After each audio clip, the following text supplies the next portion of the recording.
अध्याय 1। चार दीवारों की दुनिया। सैरा ने अपना पूरा जीवन भर रात के एक छोटे पारंपरिक गांव में बिताया था।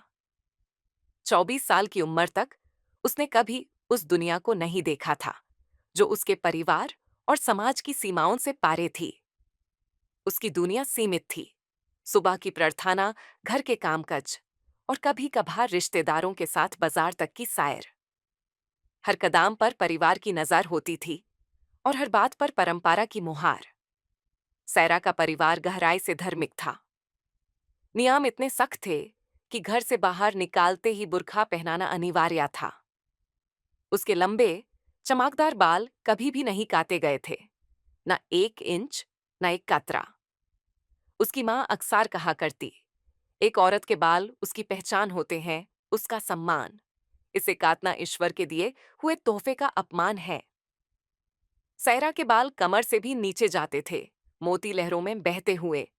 वो कभी कभी खुद आईने में अपने बालों को देखती, उन्हें संवारती, लेकिन कभी ये सोचने की हिम्मत नहीं करती थी कि इन बालों के साथ कुछ बदलाव भी हो सकता है। उसके लिए बाहरी दुनिया केवल उनके पुराने टीवी सेट पर दिखाई देने वाली छवि तक सीमित थी। वो बॉलीवुड की अभिनेत्रियों को देखती जो फैशनेबल कपड़ों और छोटे बालों में आत्मविश्वास से चमकती थी। पश्चिमी महिलाएं, आधुनिक जीवन शैली, कॉलेज के स्वतंत्र छात्र, सब कुछ एक सपना लगता था। ऐसा सपना जो उसकी दुनिया से बहुत दूर था। लेकिन फिर कुछ ऐसा हुआ जिसने उसकी जिंदगी की दिशा ही बदल दी। अध्याय 2। आजादी की टिकट। सैरा पढ़ाई में हमेशा अच्छी थी। उसके पिता, जो भले ही सख्त स्वभाव के थे लेकिन बेटी से बहुत प्यार करते थे, उसका भविष्य संवारना चाहते थे। जब सैरा को कनाडा में पोस्ट ग्रेजुएट स्कॉलरशिप मिली तो पूरा घर उलझा में पड़ गया। उसकी माँ और चाचियां दार गई। वो बाहर की दुनिया में जाएगी तो बिगड़ जाएगी, वे फुफुसाती।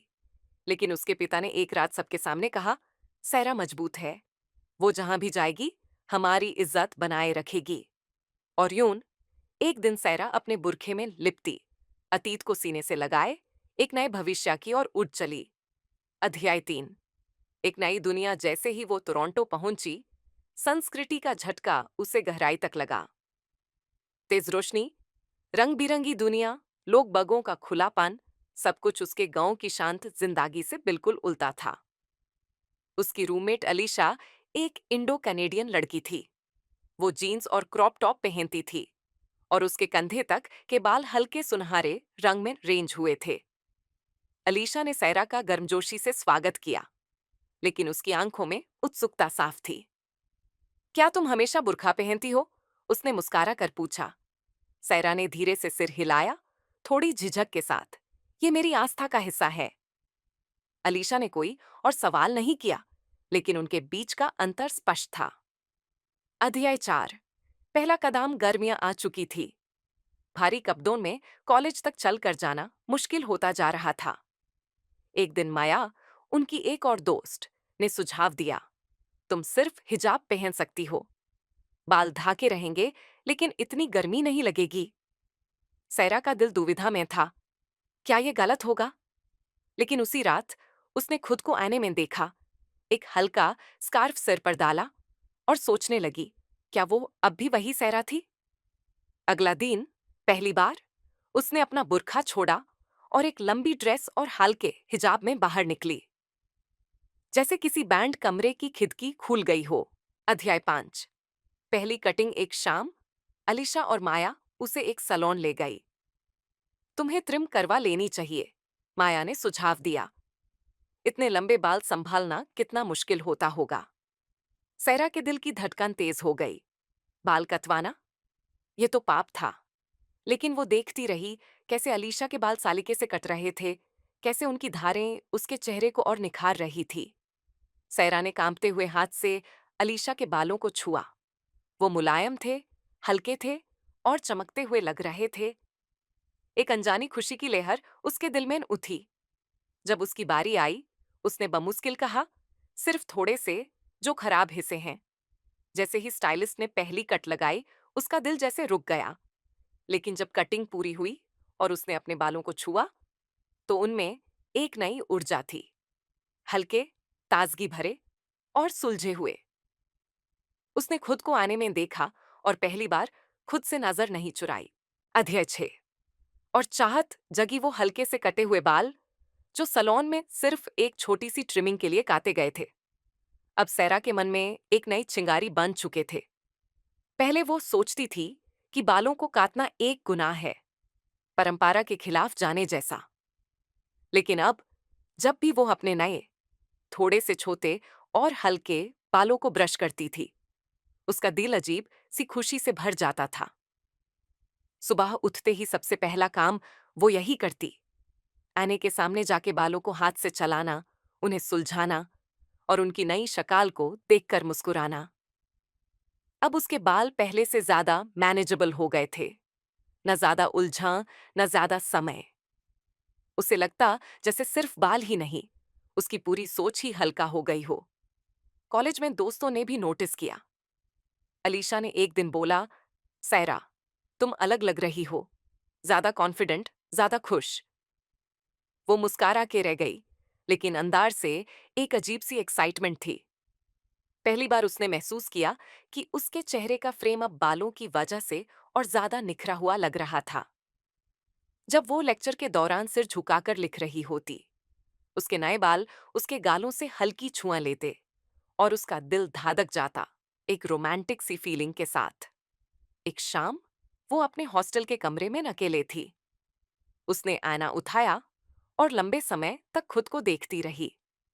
फिर धीरे धीरे उसने अपने बालों को उंगलियों से घुमाना शुरू किया। वो शार्प एंड्स, उनकी नरमी, वो हल्की सिल्की सी सेंसेशन, सब कुछ उसके लिए एक नए अनुभव जैसा था। जैसे वो हर रोज एक नए इंसान से मिल रही हो, खुद से। उस रात उसने पहली बार यूट्यूब पर modern bob hair cut search किए। Stylish nape shave, sharp lines, edgy looks, सब कुछ देखकर उसका दिल धड़क उठा। उसने खुद को एक नए रूप में इमेजिन किया, एक स्ट्रॉन्ग, मॉडर्न लड़की जिसके बाल उसकी पहचान बन चुके हो। वो हेयर कट जो सिर्फ स्टाइल नहीं, एक स्टेटमेंट हो। उसका मन हुआ कि कल ही फिर से सैलून जाए, स्टाइलिस्ट से कहे, और छोटा करो और शार्प करो, मुझे अपना असली रूप देखना है। लेकिन अभी वो सिर्फ सोच रही थी, हर रात, हर दिन, हर पाल। बालों का वो नया फील, वो टच, वो जाज्बा, उसके लिए सिर्फ एक हेयर कट नहीं था, बल्कि एक रास्ता था, एक आजादी की तरफ जाने का। वो जानती थी, ये बस शुरुआत थी। अध्याय 70। बड़ा बदलाव सैरा अब पहले जैसे नहीं रही थी। हल्के कटे बालों ने जैसे उसके भीतर एक नई सोच की खिड़की खोल दी थी। अब वो सिर्फ आने में खुद को निहरती नहीं थी, अब वो खुद से सवाल करती थी, क्या मैं सिर्फ परंपराओं की छाया हूं या अपनी खुद की रोशनी भी बन सकती हूं? कॉलेज में उसने नोटिस किया कि छोटे बालों वाली लड़कियां ज्यादा आत्मविश्वासी लगती थी, चलने के ढंग से लेकर बोलने के तरीके तक। उनमें एक खुलापन था, एक स्पष्टता था।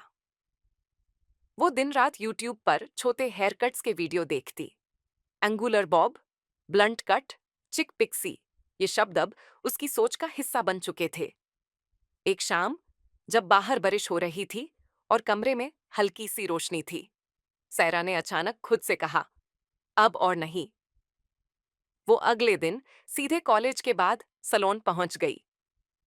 अंदर की दुनिया से जूझते हुए, कांपते हुए आवाज में बोली, मुझे असली बदलाव चाहिए। स्टाइलिस्ट ने चौंक कर पूछा, कितना छोटा? सैरा ने गहरी सांस ली, कंधों तक। स्टाइलिस्ट मुस्कुराई, बालों को पोनीटेल में बांधा और एक झटके में काट दिया। बाल जमीन पर गिरे जैसे कोई पुराना बोझ उतर गया हो। एक पाल को सैरा बिल्कुल शांत हो गई। हवा अब उसकी गर्दन तक पहुंच रही थी। जब उसने आने में देखा तो वो खुद को पहचान नहीं पाई। सामने खड़ी लड़की, वो और कोई नहीं, खुद सैरा थी, लेकिन पहले से कहीं ज्यादा मजबूत, आत्मनिर्भर और निदार। अध्याय 8। अंतिम रूपांतरण। अब सैरा की जिंदगी एक नए मोड़ पर थी। बाल कंधों तक आ चुके थे, लेकिन उसका दिल अब और रुकने को तैयार नहीं था। हर सुबह वो नए स्टाइल्स देखती और हर शाम आईने में अपने बालों को घुमाकर सोचती, अब और छोटा क्यों नहीं। वो जानती थी जो कुछ पीछे था वो बीता हुआ था। अब उसका दिल चाहता था खुली गार्डन, साफ कट और वो एहसास जो सर पर बोझ नहीं बल्कि हल्का पान दे। एक सुबह उसने फैसला कर लिया। उसने सैलून को फोन किया और अपॉइंटमेंट बुक की। इस बार उसकी आवाज में झिझक नहीं, सिर्फ यकीन था। स्टाइलिस्ट ने मुस्कुराकर पूछा, इस बार क्या प्लान है? सायरा ने बिना रुके कहा, पिक्सी कट चाहिए, पूरी तरह छोटा, गर्दन साफ हो, स्ट्रेट एंड्स हो और फेस फ्रेमिंग लेयर्स हों। कटिंग शुरू हुई। बाल छोटी छोटी लातों में गिरने लगे, जैसे उसके पुराने दार, पुराने विचार और बंधन जमीन पर गिरते जा रहे हों। जैसे जैसे कांची चलती रही, वो खुद को पहले से ज्यादा हल्का, पहले से ज्यादा खुला महसूस करने लगी। जब कट पूरा हुआ, सायरा ने खुद को आने में देखा। उसकी गर्दन पूरी तरह खुली थी, चेहरा चमक रहा था और आंखों में आत्मविश्वास झलक रहा था। वो मुस्कुराई, एक मुस्कान जो सिर्फ बाहर से नहीं, भीतर से आई थी।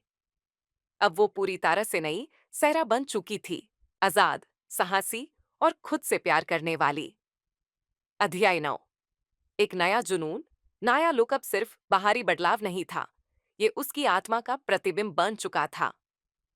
अब वो हर हफ्ते ट्रिम करवाती, कभी स्ट्रेट कट, कभी साइड फेड्स, और हर बार खुद को और बेहतर महसूस करती।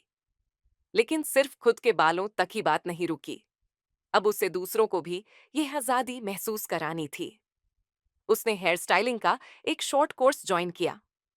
सलोन की गंध, कैंची की आवाज और बालों को आकर देने की कला, इन सब में अब उसे शांति मिलती थी। अलीशा और माया उसके मॉडल बन गई। सायरा अब सिर्फ बाल नहीं काटती थी, वो हर बार किसी के भीतर बैठे दार को थोड़ा कम कर देती थी। कुछ महीने बाद उसने एक छोटा सा सलोन खोला। बोर्ड पर लिखा था, असली तुम बनने का पहला कदम, एक कट। एक दिन एक लड़की आई, शर्म से गर्दन झुकाए, लंबे बालों में छुपी हुई। कट करवाना चाहती हूं, पर मां कहती है लड़कियां छोटे बालों में अच्छी नहीं लगती। सायरा ने मुस्कुराते हुए कहा, मैं भी कभी ऐसा ही सोचती थी, लेकिन फिर समझ में ना आया, जो अच्छा लगता है वो करना जरूरी है। वो खुद कैंची उठाती है, लड़की के बालों को सुलझाती है और धीरे से पहला कट लगाती है। उस पाल जब बाल जमीन पर गिरते हैं, लड़की की आंखों में चमक आ जाती है। दार की जगह अब विश्वास था। सायरा ने मन में कहा, यह सिर्फ हेयर कट नहीं है, यह आजादी है, आत्मा सम्मान है, खुद से प्यार है।